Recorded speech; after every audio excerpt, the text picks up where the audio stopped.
You can look at disillusionment coming up in every area of your life where you're trying to achieve something, whether it's in your personal relationships or your vocation or your health, when you're trying to learn a skill, anywhere this can come up. It's very disillusioning for a young kid to try so hard and get there, and it ain't what you think.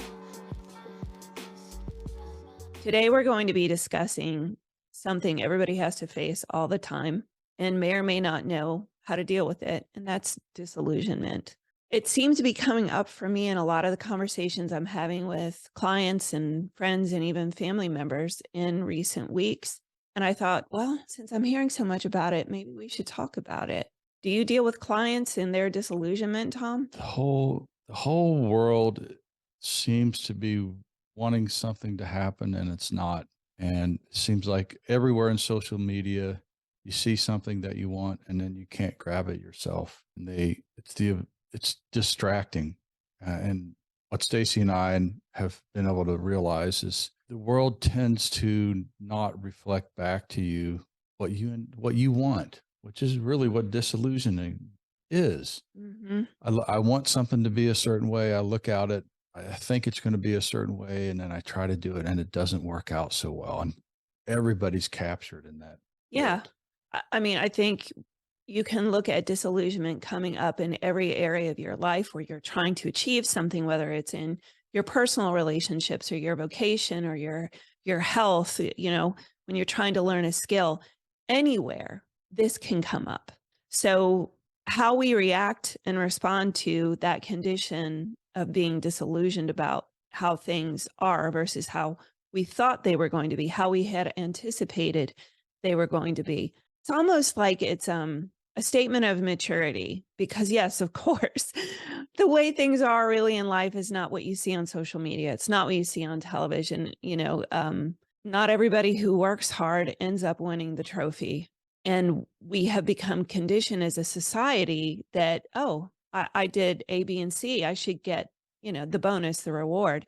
And even when you do get the reward, is it really what you thought it was going to be? And how much of your time and effort have you spent in pursuit of something only to find out that it wasn't what you anticipated?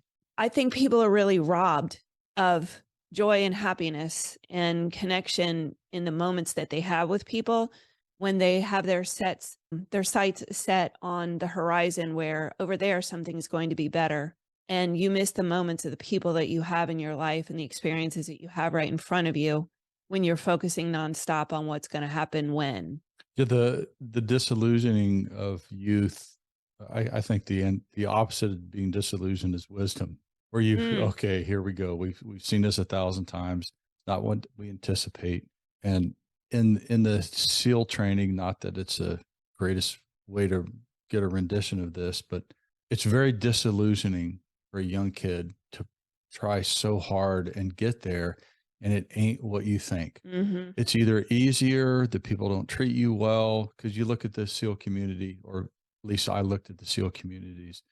These guys are going to be team centered, straightforward, and you go to training, and it's not even close to what you thought.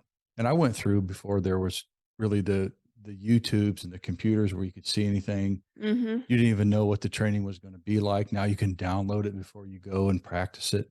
And it's very disillusioning to sit there and go, wow, I want to be a SEAL, but I got to suffer through things that I would never want to suffer through. I don't want to be cold. I don't want to do this. I don't want to do 6,000 push ups, but I want this end goal. You've not gone through many moons of bad experiences. You're left with, I'm not interested anymore. I think the same thing can be said for a great many things. A lot of women aspire to have children and become mothers and have families. And I think there's probably a lot of disillusionment Oh, with horrible. motherhood because you immediately are committed every moment of the day to someone other than yourself. And for me, I was an older first time mom. So I think I had done and experienced most everything I wanted to before we had kids.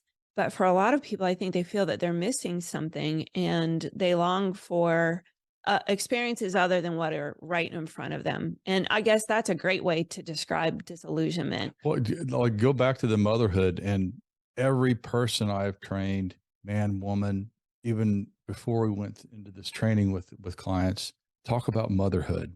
It's fun going in, and it's disheartening and disillusioning when it comes out because you have no skills. Nothing really works for the man or the woman. Delivery happens unless you're one of those really lucky few women who all of a sudden everything works in your body. But it was very disillusioning to bring kids back home the first time and just be straightforward.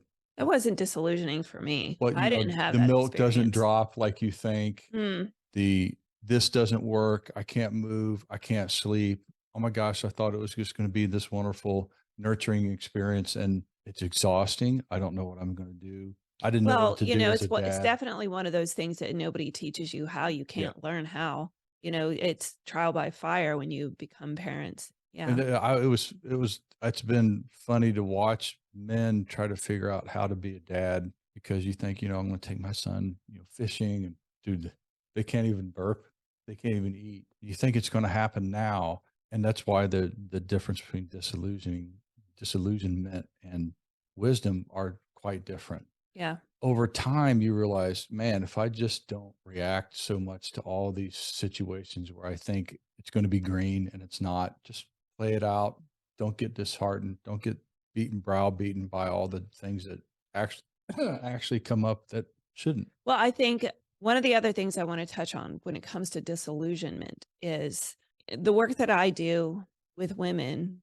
I have stated oftentimes that I really want to work with younger women so that I can save them mistakes that I have made, which are many, many, many. But the other side of that is I think that there are a lot of middle-aged women who have committed their lives to a certain sort of outcome.